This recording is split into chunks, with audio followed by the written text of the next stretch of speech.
I don't know how I'm going to do this video. I'm sensitive and I'm emotional and I'm actually rocky. Can you see that statement? Yeah. People are rude. Hello there, beautiful people. Welcome back to my channel. I hope you are doing well. Today, I feel like I'm about to be roasted. I will be sweating because I am about to read your assumptions about me. Now, I know this tag is a little old at this stage, but I kind of felt like we needed to have a chat or a connection based on this. And just like seeing some of the DMs maybe made me think about why I haven't done this before. Because some of you guys maybe don't know this, but I am a sensitive bitch, okay? I am a sensitive bitch. I am relatively defensive and I'm a fighter in spirit. So when I read some of the assumptions, I'm like, but that's not true.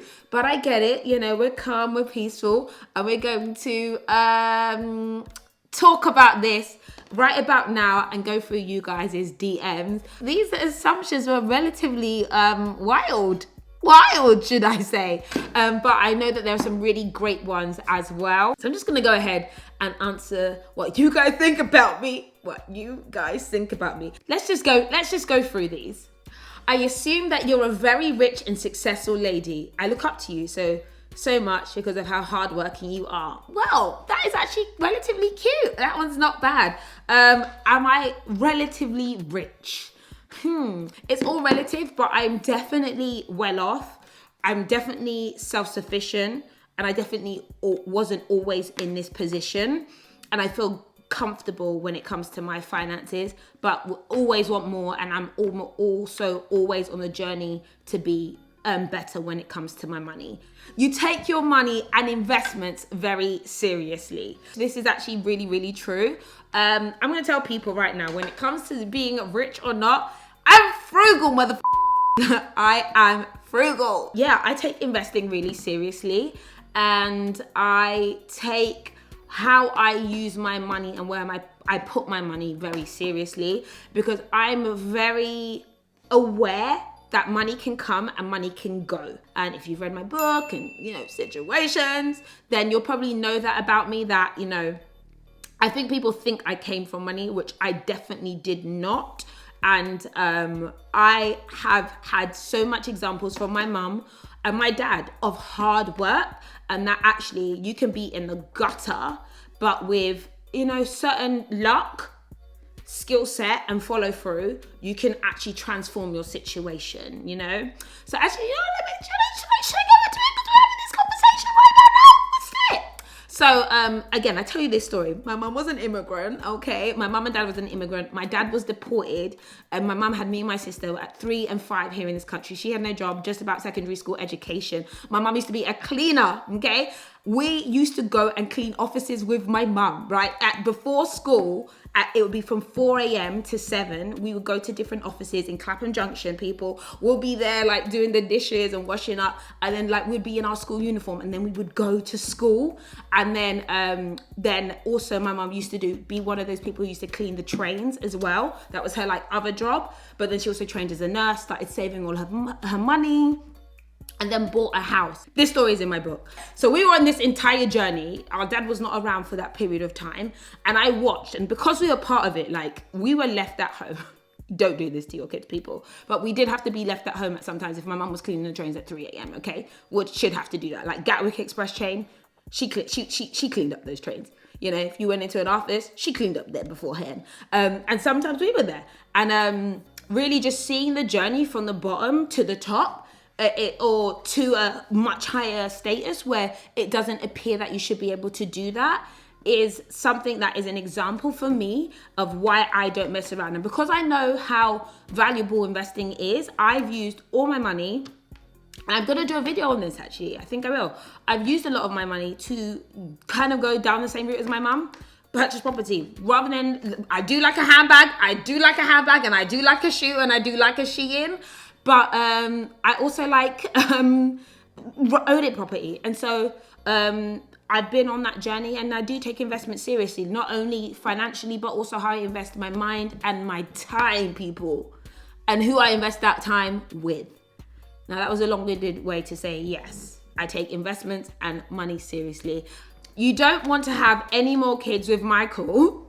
Does that mean I want more kids with someone else? Because it might get in the way of your career. P.S. I love your videos. Your honesty is something we don't get to see much of. Thank you very much. I do want 1 or 2 more children with Michael. And you know what's so funny? I think as a woman, especially as a career woman or a woman who runs my own business, there is this sort of career or family. But let me tell you, women have been working since the dawn of day, whether it's in a job or whether it's in the field. Somehow we do it. Like, we're miraculous. I don't know how, but we do it, right? The last time I had a baby, I was filming 4 days afterwards. I was on radio like 7 days afterwards. I've been on shoots with women who delivered like 2 weeks before.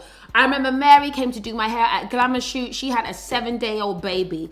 Let me tell you, and so all the girls out there who feel like you can't, we just know that we are miraculous. I'm just going to tell you this. It can be done. Yes, it can impact your career.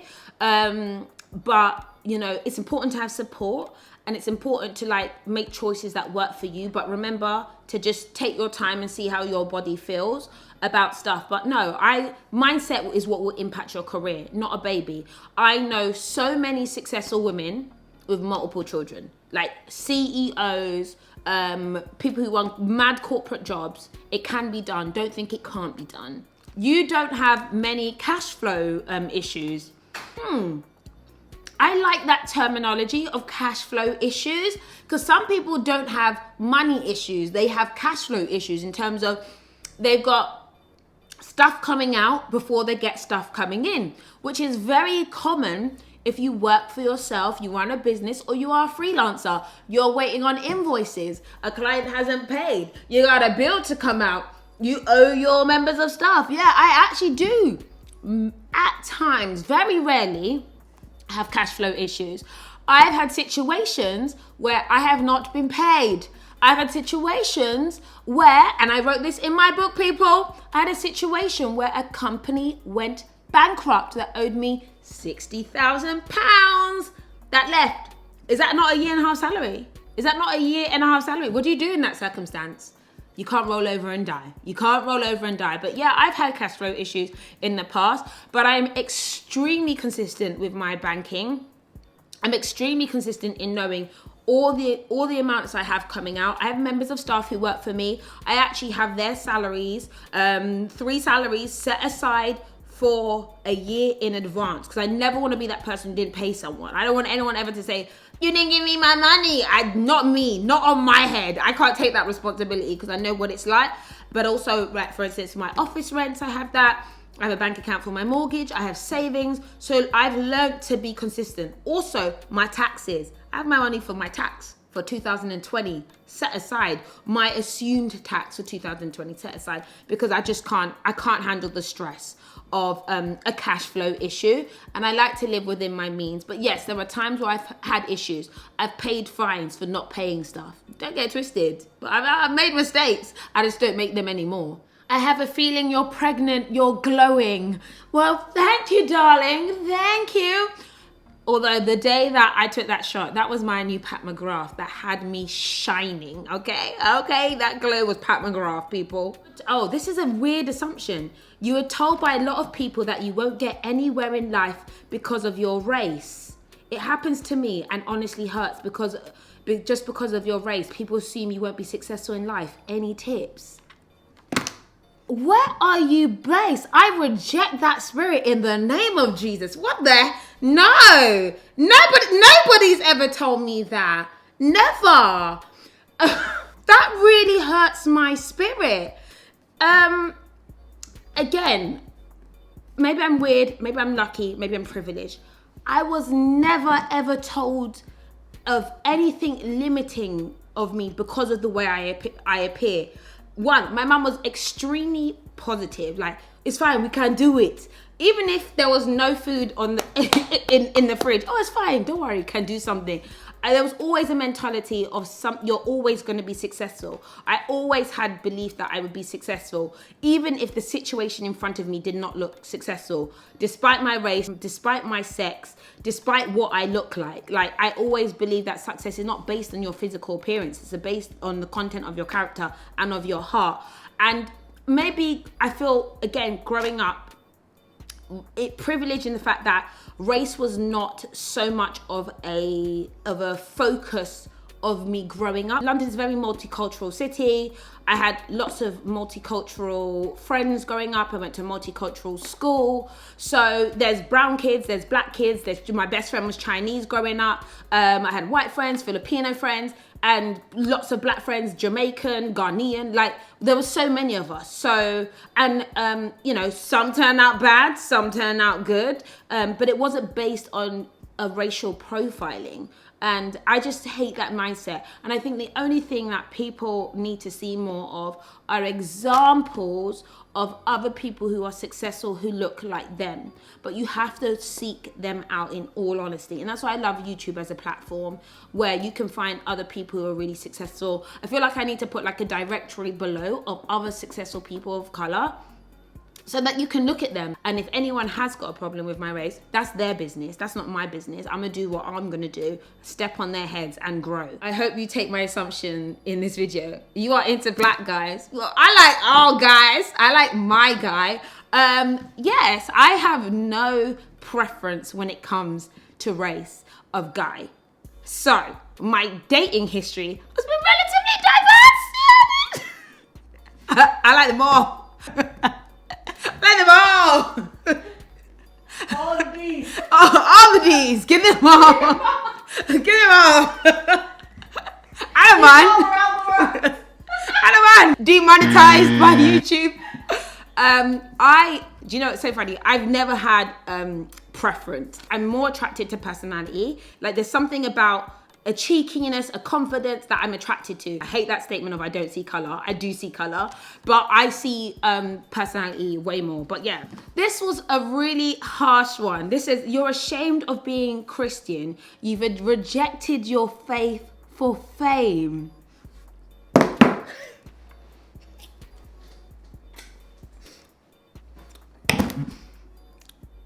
I reject you. I reject you. You are an enemy of progress, my friend. Oh, I don't know how I'm gonna do this video without sweating. You're an enemy.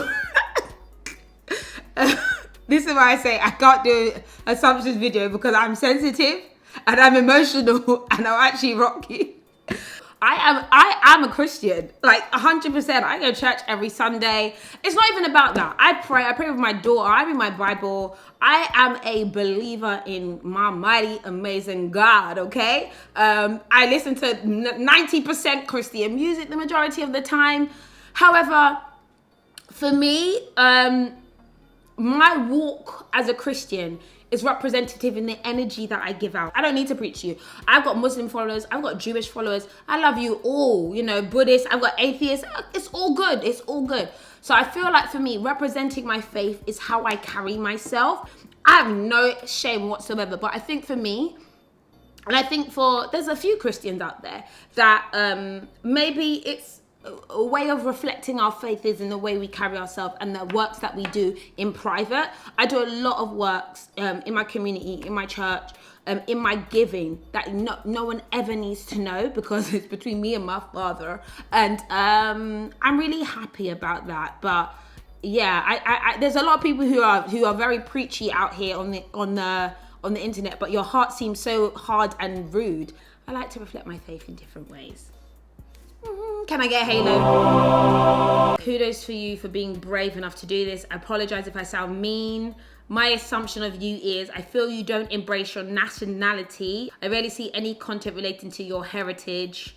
Is that because you prefer not to have family in your posts? I don't know. What do you want me to do? Do you want a Nigerian flag in the background? What do you want me to do? Do you want me to speak with an accent? Come and do a little dance? Shaku.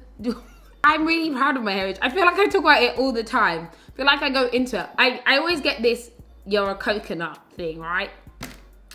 Like, you know, black on the outside, white on the inside. Like, it's not possible I'm red on the inside. But like, it's like, I don't know if you want me to be a walking Nollywood stuff. Like, what do you want me? I don't know what to do. You secretly wish your wigs were your natural hair. Is that a reference to hating myself? I wish I could be as flexible with my real hair as I can be with my wigs. That is the answer to that question. If I can have a Bobbiana one day, a long mammy water another day, be blonde inside part on another day with my real hair, yes.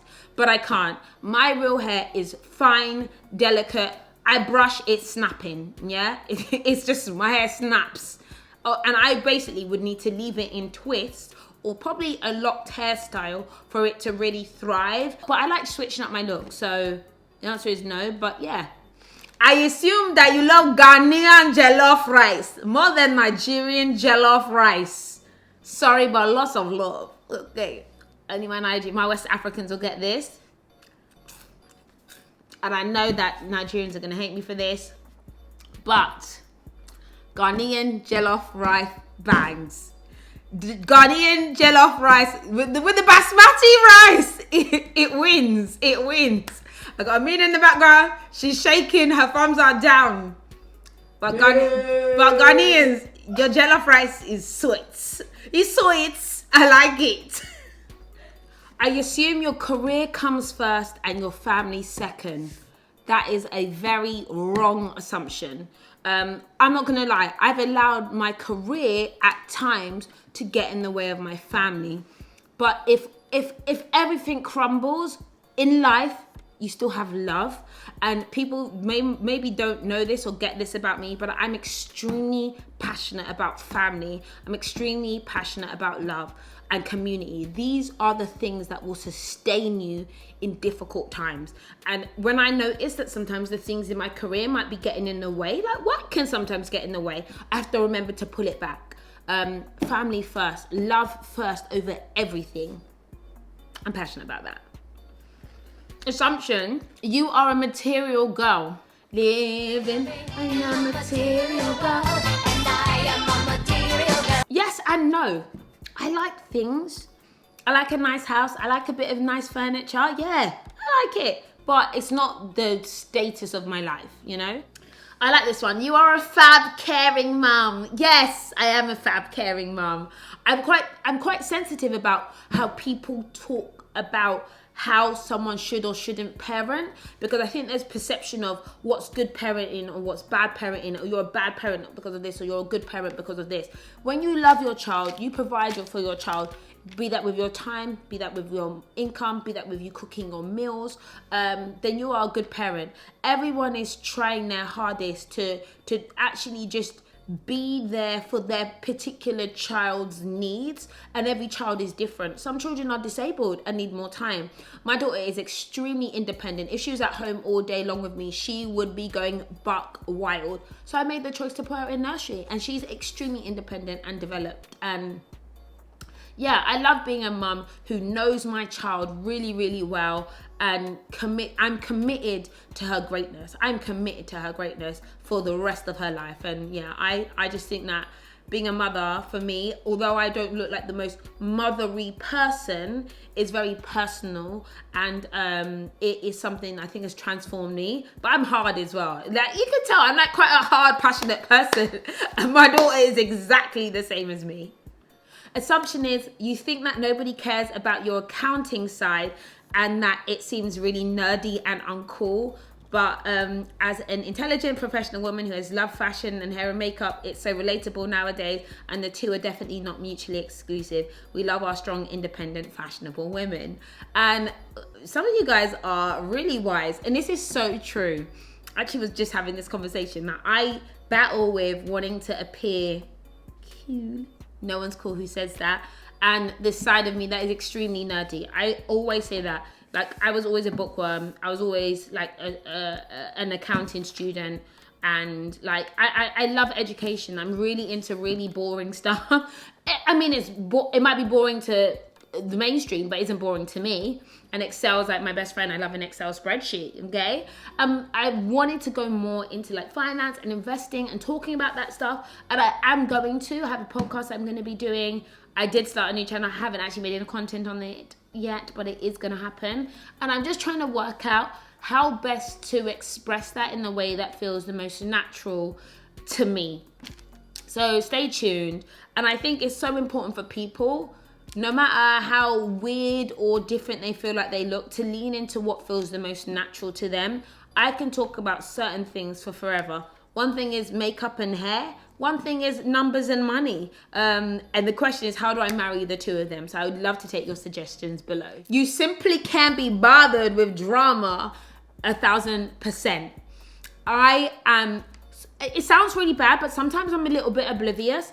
I have my eyes focused on where I'm going. I'm not really good at taking on board the noise. I'm actually an extremely sensitive person. So I have to be very careful about what I take in, because I can't even read the news, because I'll be crying. I'll be that girl crying like, why is this happening in the world? Like, if I can't do anything about it, or I'm not working towards doing something about it, I'm not going to take it on board. And so I have certain goals and targets and things that I think are really important that I'm working towards sorting out, such as female employment. These are the things that I want to do. I want to have as much cash as I want to then hire the best and the most amazing women. And I can be a bit quiet about dramatic stuff, because I just don't necessarily feel like I have the words or even the nuances or the entire experience to be part of certain conversations. But I do feel like it's important for me to speak up more where it matters to me. But do you know, the one thing that I'm really, really passionate about is economic balance between people and education of women within STEM.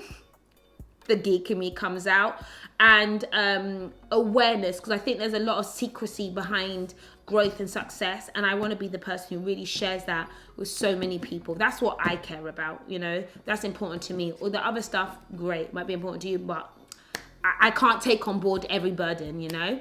So yeah, can't be bothered with drama, but I am working to fix stuff in my own way.